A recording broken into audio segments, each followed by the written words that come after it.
Hello everyone, welcome back to another UK film review video review. My name's James Leroyd, and today I will be talking about a feature film called Pops. It's directed by David Thackeray, written by Sam Bramley and Barry Ryan, and it stars Max Ferguson, Alan Drake, and Kayliegh-Paige Rees, amongst many others. And this is a pretty great film. It's a drama comedy about a group of foster siblings who come back together after a period of sort of separation, distance. Not all of it is explained until later in the film, but sort of nothing too traumatic has taken place, but it's more sort of typical hindrances and typical dynamics between siblings, any kind of siblings, and they come back together because they have to sort out the home of their shared father who has dementia. And our protagonist Nathan has been taking care of the titular Pops while the others have continued on with their lives. And of course, when they all get back together, emotions flare up and all the dramatic tensions you'd expect take place.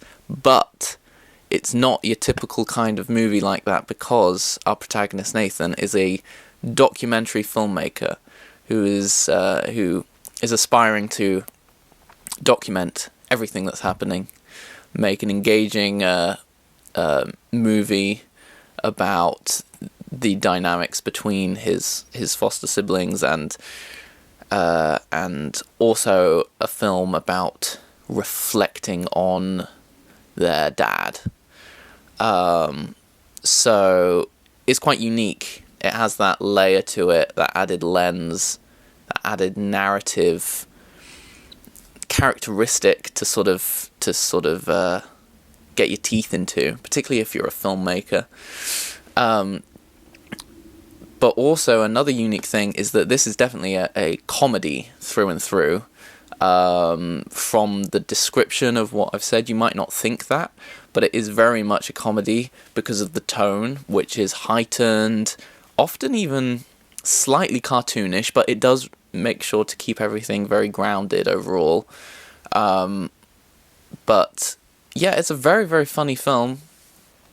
Something I've mentioned in my written review, which is really the only complaint I have of the film, is that for the film's first half, I would argue that instead of, with the comedy-drama dynamic, and instead of it feeling like one is complementing the other, it more sort of feels like one is competing for attention tonally. And for the first half, I would say it's much more a successful comedy than it is a successful piece of drama, whereas in the last half it very much becomes this deeper, more complex and reflective piece of drama. And then because of that, and because we know the characters better, we understand everyone's intentions and grievances, it means that the moments of comedy become more like comedic relief, and they feel more natural in that way. So yeah, I would say the second half, or should I say, the better we get to know the characters, the more both the comedy elements and the drama elements feel natural and lived in. So that's really the only complaint I have, is that it maybe takes a little bit of time to fuse those things and become what it's meant to be. But outside of that, there is so much about this film that appeals to me and that I think is incredibly impressive, objectively, technically impressive. For instance, the cinematography, the sound. So this is a really wonderfully shot film. You could say it sort of adopts the style of a lot of modern films at the moment, ultra shallow focus, handheld camera, what have you. But I don't have a problem with that when those things are done really well, and this does it really well. most of the film takes place in just one location. This house, which is a pretty plain looking house, and yet because the lighting is so virtuosic and sort of so balanced, and you can tell that proper cinema lovers have lit and shot and visually constructed this film. Everything looks interesting and entertaining, and there are so many shots, use of focus and composition, which feels really intentional and meaningful. But then I'd say my favourite aspect of the technical is actually the colour grading, which I don't often say in terms of like a really recent digital release. Colour grading is not often the thing I go to as this is one of the best aspects of this film, but it is definitely one of the best aspects of this film, and I would say the main reason is because they managed to integrate a kind of vibrancy and richness to the colour palette, despite the fact that we're just in one house. For the most part, we go outside occasionally, but the fact that so much of the drama is just taking place in rooms with windows and sort of tungsten lights, and yet they manage in the grade to quite naturally incorporate all these pink tones into the shadows, and the yellows feel very rich without seeming oversaturated. It's not an oversaturated film, it's like a really nicely sort of pastel-y sort of... there's a nice balance of colours throughout the tonal variations, you know, in the highlights it's not too much, in the shadows it's nice, and there's this sort of faded effect. Nothing is too contrasty, and yet you feel like there's a real range of colours you're watching. So that I just thought was really impressive for what the film is at its core. So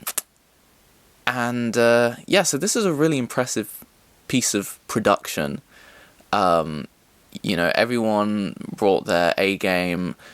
I would say it's a really well-written film. But as I say, I have certain grievances about how the tone eventually gets to be where it's going to remain. There are plenty of really great performances. All the actors managed to balance the tones well.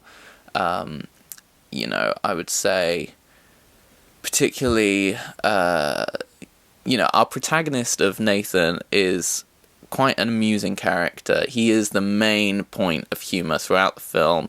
He introduces us to the world of the film with this hilarious montage of his past documentaries.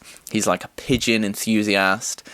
For a lot of the time, he could just come across as sort of an absurdist kind of character, but actually he's so vulnerable and so he so wants to be liked that you can't help but understand him completely as like this real person, as well as being a comedic figure. But also I think this film will appeal to a lot of creatives for being a film about trying to make a work of art out of something that's just quite unfortunate about your personal life. The dad has dementia. This is why they've come back together again. It's a tricky but very, very common situation. So I like all of the different emotional layers that are going on here. It's a very sincere and heartfelt film. Reminded me a lot of a recent film called His Three Daughters, which is very good as well. However, I think that's a real sort of New York-y kind of film, or it feels like it. I can't remember exactly where it's set, but this is a very British film. For better or worse, the humour is defined by its Britishness, definitely. So, if you're more into that kind of sense of humour, I think this is kind of the film for you. It is a successful piece of comedy drama, and one which I would highly recommend.